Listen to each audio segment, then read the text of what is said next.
Hello, everyone, and welcome back to Cooking with Big Mark. Good morning, folks, or good day, folks, I guess I should say.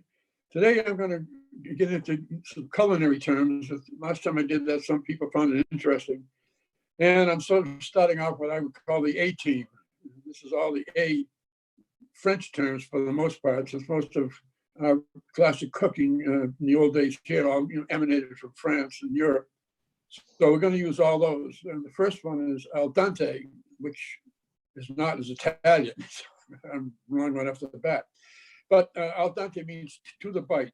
And it should be a little, when you bite into a piece of pasta, you want to get a little resistance so it doesn't turn into a mush.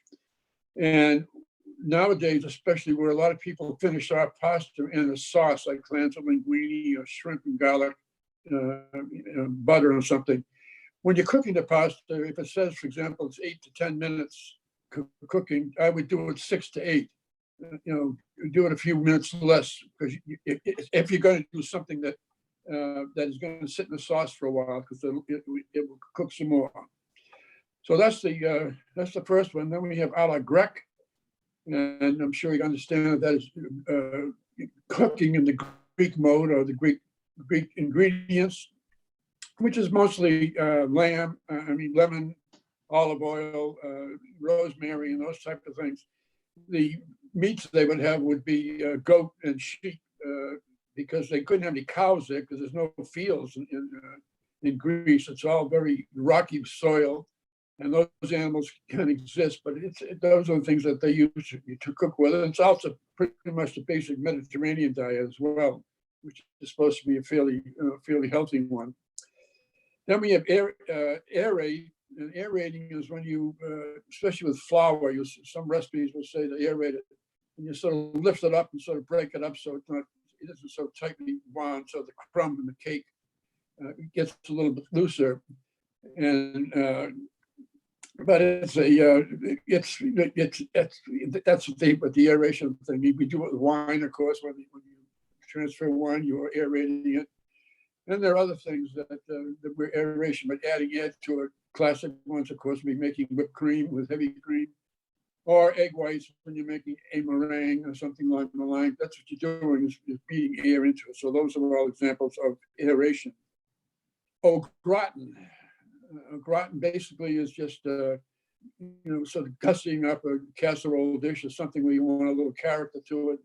It's usually just sprinkled with breadcrumbs or cheese or a combination of both, and just put on top of whatever thing you're trying to dress up. And you broil it for a while to give it a little color. And it gives, especially a lot of cream things, it gives a little crunch to it and something else. Point means basically to the point, and that's the cooked thing. And usually it has to do with steak. It could be other meats, but what it generally refers to as medium rare. You got just cooked, which is beef would be black and blue, they call it, because it's not just black on the top. You get that color, uncooked color.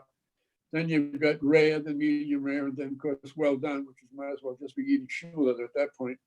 But there's some people who like it that way. The aspic is it's a gelatinous type of formation that you either suspend fruit in, and it's sometimes it's used for preserving fruit. It's you get flavor into the fruit, or the fruit flavor, the gel. Gelatin comes from animal, all the odd parts of the animal that are used after they've broken the animal down: skin, the bones, the cartilage, ligaments, all those things are boiled, and the resulting thing comes out to be gelatin, and that's what, of course, congeals it and makes it into the salad. But it's for a lot of beautiful salad, tomato aspect, and we used to do a port wine mold that we used to love, which had cream and port wine in it, and it was always good. Then we have au poivre, and that's pepper, and that's usually done with steak again, but it's just usually taking black pepper and cracking it, but breaking it up in small pieces, and then pounding it, you pound it into the meat before you cook it. Then you just saute, broil, do whatever you want, and of course you get a very heavy heavy peppery taste. Then the last one is a acidulation, and that is basically adding acid to something to either develop a little bit of sour taste or cut down sweetness. The best example of acidulation is the South American dish called ceviche or ceviche. And that's where they take firm flesh fish like cod and haddock, flounder, sole, and they slice it and they'll put it in a mixture of lemon juice or lime juice or a combination of the two. And it almost cooks a little bit. You can see the color changing. And I'd say it's probably halfway between sushi and cooked fish. That's what that would be. Scallops are very well done that way as well. Then the last one is a la minute, and that's to the minute. And that's usually when you finish off a pan sauce.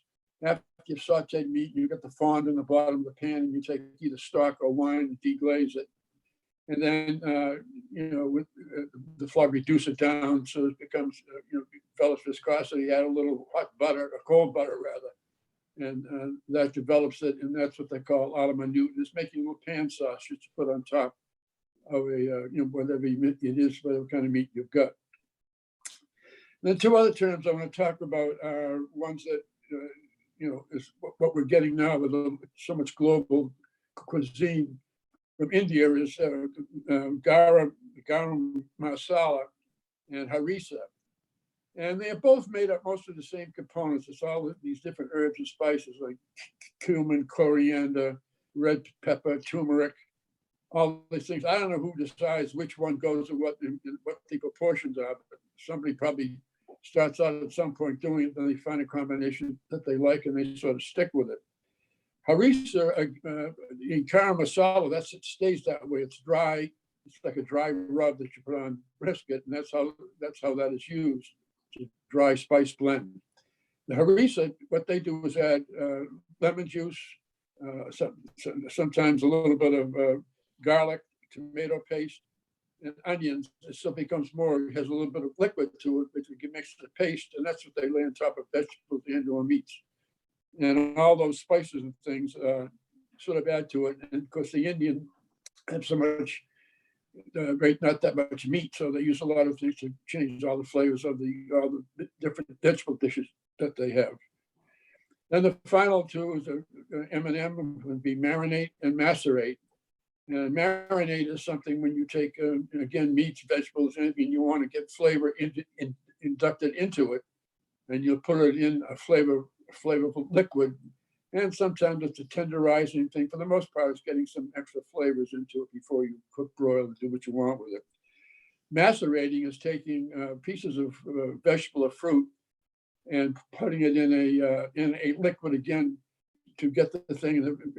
I think of strawberries. When you cut strawberries, it sort of happens to itself. You just put sugar on it, and the sugar draws out the juice, and that's getting flavor into the seasoning. So macerate and marinate are two different things, but they are both liquids and they both involve flavor. So those are just some terms to, if you come across them nowadays, you'll have a little better idea of what they are and what to do with them. So that's the A-team in double M's. All right, awesome, thank you. Today, for our wine, I think with the at least slight change in the weather, it's really been Indian summer here in Chicago. Finding myself drinking more white Bordeaux. We did a white Bordeaux last week from a large chateau. This one is from a cooperative in Blaia. And so we're on the right side of the river from some of the great left bank properties, Saint Julien, Margaux, et cetera, et cetera. But this is a really lovely everyday wine, a little bit more than I usually spend, but it was on sale. It's a 2020 vintage, which I'm not sure I would live to see, but here we go.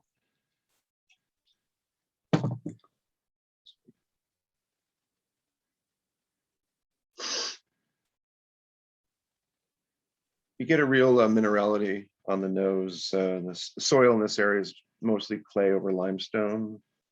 You're definitely getting some limestone influence here. and a lot of freshness, sort of bright lemon. And then you smell a little bit of creaminess, almost like tapioca.